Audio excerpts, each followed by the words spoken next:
trouve que le sexe, souvent au cinéma, est dépeint comme quelque chose de sulfureux, de mystérieux, de genre c'est dangereux mais attrayant. Et en fait, le sexe, c'est aussi parfois vraiment rigolo. Moi, ça m'arrive souvent de trouver ça rigolo. Peut-être que j'ai des problèmes, mais je m'en fiche.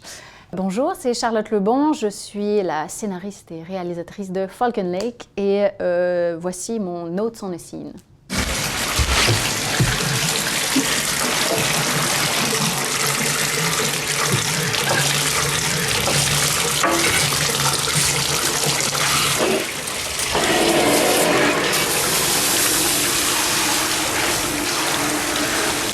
Ouvre la bouche. Ah, ah, ah.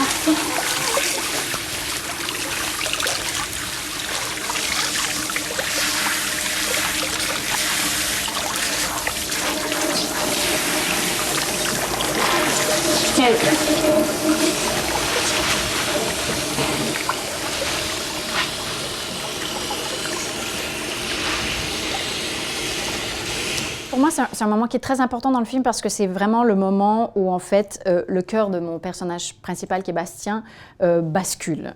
C'est vraiment le moment précis où il tombe amoureux. L'histoire de Falcon Lake, c'est une histoire d'amour et de fantômes. Et en fait, c'est vraiment le moment où, en fait, il y a l'étincelle qui fait qu'en fait, il se fait aspirer par quelque chose, une espèce de vortex de l'amour. Et ça se passe vraiment précisément à ce moment-là. Mon film fait 1h30, donc ça fait environ 30 minutes que le film est commencé. Pour le moment, les deux personnages, voilà, sont pas sûrs, ils se connaissent pas trop, voilà, ils s'apprivoisent tranquillement. Et puis, c'est une scène où, en fait, elle vient de le forcer à boire un petit peu. Il a beaucoup bu, il a été malade. Et suite à ça, je pense qu'elle se sent un peu coupable. Et elle dit, viens, on va te laver parce que, voilà, tu sens le vomi. Et en fait, il vient de s'installer dans la baignoire. À la seconde où elle, finalement, arrive, mais de manière un peu surprenante, parce qu'en fait, on s'y attend pas, elle arrive dans le bain, il a un regard qui vraiment m'a été généreusement donné par mon acteur, qui est Joseph Angel, qui est juste absolument parfait. Il fait un regard qui est vraiment juste entre la surprise et l'excitation et la gêne. Attendez, là, on va le voir, là, oh, regardez ses yeux, oh, c'est si beau. Ça, ce regard-là, eh ben, c'est de la pureté.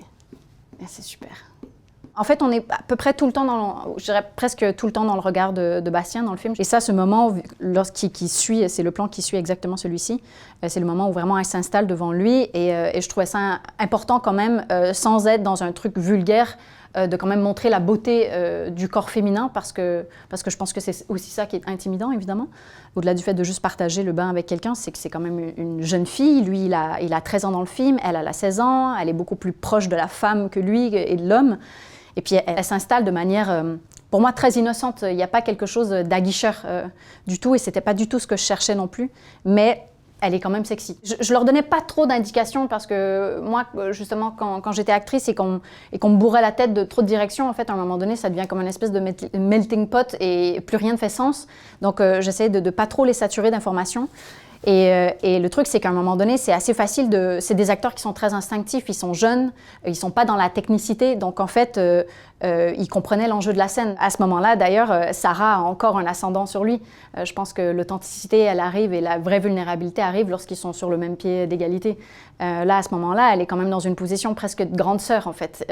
Il y a quelque chose à la fois excitant, mais d'un tout petit peu humiliant aussi, je trouve.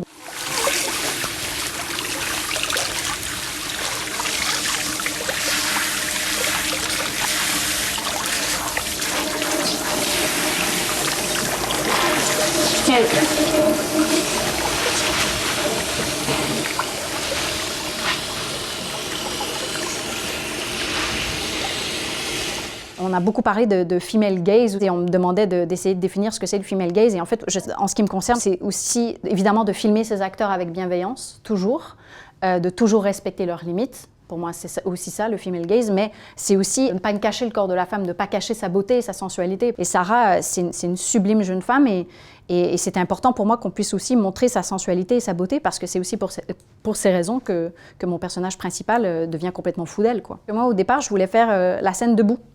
Je voulais faire la scène debout dans la douche. Et c'est Sarah, mon petit, donc l'actrice qui incarne Chloé, qui m'a dit « Ah, mais moi, dans ma tête, on avait toujours été assis. Quand je pensais à cette scène, on était assis. » Et j'ai fait « Ah ouais ?»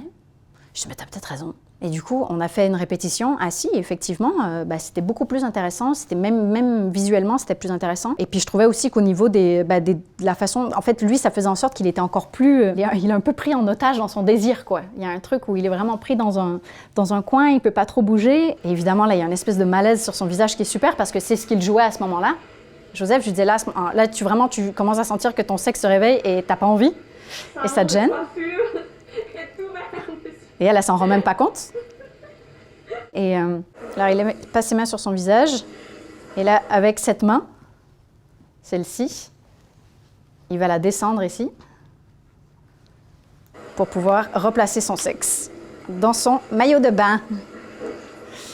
En jetant un petit regard quand même, pour être sûre qu'elle ne le voit pas. Et effectivement, elle ne le voit pas.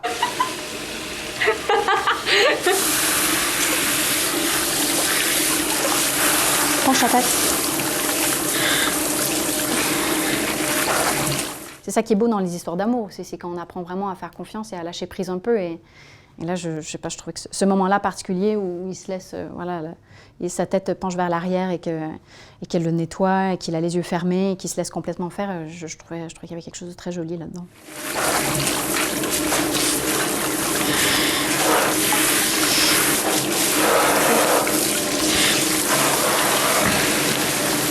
Le sexe, c'est quand même un sujet important dans le film, mais j'avais pas envie que ce soit source d'humiliation, qui est souvent le cas, je trouve, dans les films sur l'adolescence et sur l'éveil sexuel. Ça devient souvent un truc un peu embêtant, un peu humiliant, un peu gauche, et j'avais pas envie que ce soit le cas. Donc il vit son truc de son côté, mais elle ne le voit pas, et il n'y a pas de problème, quoi. Je trouve que le sexe, souvent au cinéma, est dépeint comme quelque chose de sulfureux, de mystérieux, de genre c'est dangereux mais attrayant. Et en fait, le sexe, c'est aussi parfois vraiment rigolo. Donc, en tout cas, moi, ça m'arrive souvent de trouver ça rigolo. Peut-être que j'ai des problèmes, mais je m'en fiche. Donc, je trouvais ça important de le mettre dans le film, que ce soit perçu comme quelque chose d'aussi léger et qui puisse être le produit de quelque chose de joli et de bienveillant. Et pas seulement juste d'un désir où on a envie de niquer. Moi, ce que j'aimais bien dans cette mise en scène, c'est que ça lui permettait de pouvoir être dans la contemplation, en fait, de pouvoir la regarder sans gêne. Pendant le tournage, Joseph avait de la difficulté à regarder Sarah. Je passais mon temps à lui demander de la regarder. Et j'avais l'impression que quand je le forçais à la regarder, il y avait quelque chose qui brûlait en lui et qu'on arrivait à capter dans ses yeux. Et c'est un peu ce qui arrive, je trouve, à ce moment-là dans le film. Donc voilà, il replace son sexe tranquillou et hop, elle a rien vu.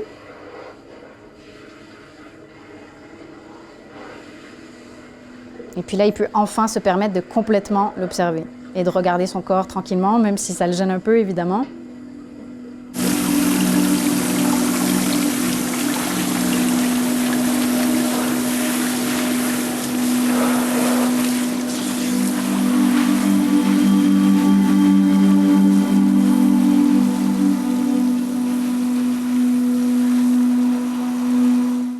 Cette petite ouverture de bouche, mais ça c'est un cadeau. Regardez sa bouche. Au début c'est un petit sourire et après ça tremble. C'est tellement joli. Ça vient vraiment de lui, c'est des petits cadeaux que parfois il nous donne et ensuite on est super heureux de les avoir. Mais j'ai jamais écrit ça dans le scénario. Il la trouve tellement belle qu'il est fébrile et sa bouche tremble. Je ne suis pas un génie. Je trouve que cette écume, en tout cas cette mousse qui coule sur les cheveux et qui coule ensuite sur son dos, a tout d'un coup un énorme potentiel érotique et on ne sait pas trop pourquoi en fait. Et ça aussi, c'est des choses que j'ai découvert le jour du tournage. C'est-à-dire qu'on s'est rendu compte en tournant que ça, c'était beaucoup plus intéressant que ce à quoi j'avais pu penser. Et au montage, c'était une évidence qu'on voulait terminer là-dessus.